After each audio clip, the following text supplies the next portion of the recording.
Alauddin beam Usman गाजी के छोटे बेटे थे। अलाउद्दीन को सल्तनत उस्मानिया के पहले पाशा यानी वजीर होने का एजाज़ भी हासिल है। अलाउद्दीन पाशा जनगजू नहीं थे, आप बहुत बड़े आलम व मफक्कुर इस्लाम थे।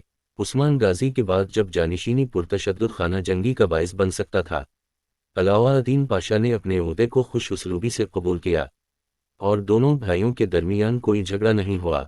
अलाउद्दीन पाशा ने फौरी तौर पर अपने भाई की हुक्मरानी के सामने सर तस्लीम खम कर दिया, अपनी बेयत की पेशकश की और इस तरह हुकूमत और अवाम की इज्जत हासिल की। अलाउद्दीन पाशा ने अपने भाई सुल्तान ओरहान से कुछ ज़मीन तलब की और इसका महसूल अपने लिए रखने की ख्वाहिश जाहिर की और ख़ुद सुल्तान ओरहान से अलहीदा रहना पसंद किया।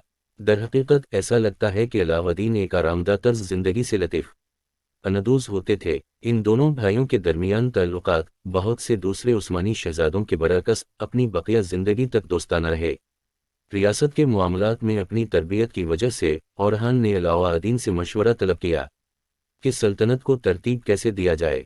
अलाउद्दीन पाशा सुल्तान ओरहान से मुलाकात दिल 1328 या 1329 में अलाउद्दीन ने ओरहान से मुलाकात की और सुल्तान ओरहान को अज़मीत हुसूल पर मुबारकबाद दी। इस दौरे के दौरान अलाउद्दीन ने सल्तनत उस्मानिया में अपना सबसे अहम हिस्सा डाला। इसने इब्तिदाई उस्मानी सल्तनत की कारकर्दगी और कानूनी हैसियत को बेहतर बनाने के लिए ओरहान को 3 तजावीज़ दी। इन 3 तजावीज़ में मालियाती निज़ाम का तारुफ, एक सरकारी उस्मानी लिबास का इंतखाब और फ़ौज की मुकम्मल तंजीम नौ शामिल है। अलाउद्दीन पाशा उस्मानी करेंसी का क़याम।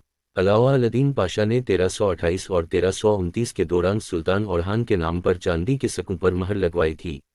फ़रनट पर इन्होंने ईमान का इस्लामी मज़मून दिखाया, दूसरी तरफ अरबी में लगवाया, अल्लाह इसकी हुकूमत को अबदी बनाए। अलाउद्दीन पाशा का यूनिफॉर्म क़याम।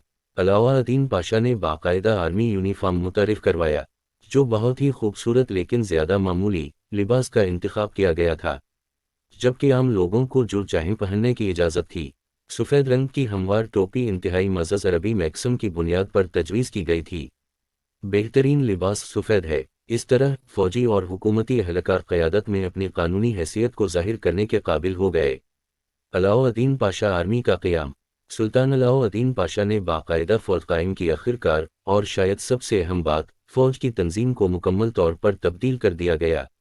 अलाउद्दीन ने तजवीज़ पेश की कि फ़ौज को ज़ली हिस्सों में तकसीम किया जाए और एक अफसर को हर एक हिस्से के कंट्रोल में रखा जाए। ये तंजीम इंतहाई सादा मालूम होती है, जिससे ये नतीजा निकलता है कि इससे पहले फ़ौज पर कोई कंट्रोल नहीं था। नीज़ अलाउद्दीन ने तजवीज़ पेश की कि पैदल सिपाहियों का एक दस्ता कायम किया जाए, जिसे जंग के वक्त लड़ने के लिए बुलाया जा सके। इन फ़ौजियों को जब कायम किया गया, कोई तरबियत नहीं थी और ये ख्याल नाकाम हो गया। बाद में इस नाकाम ख्याल की जगह जनीसरी कोर ने ले ली, लेकिन इस बात का कोई सबूत नहीं है कि अलाउद्दीन का जनीसरी की तरक्की से कोई ताल्लुक़ था। अलाउद्दीन पाशा यादगार मस्जिद। सल्तनत उस्मानिया के रियासती उमूर में अपनी शिरकत के अलावा अलाउद्दीन ने बहुत परहेज़गार, पुरसुकून ज़िंदगी गुजारी। इसने कई मस्जिदें बनवाएं। बरसा में अलाउद्दीन बेकामी, जो 1335 में मुकम्मल हुई, सिंगल यूनिट वाली मस्जिद की एक मखसूस मिसाल है। ये 8.2 मुरब्बा मीटर और थरीबे पोर्टिको के साथ इंतहाई जदीद फन तमीर है। अलाउद्दीन पाशा वफ़ात। अलाउद्दीन बे का इंतकाल 1331 या 1332 में हुआ और इसे बरसा में मदफन किया गया। वो अपने भाई ओरहान के मकबरे के साथ मदफन हैं। मेरी इन्फॉर्मेशन अच्छी लगे तो चैनल को लाइक करें, सब्सक्राइब करें और बेल आइकन पर क्लिक करें। शुक्रिया।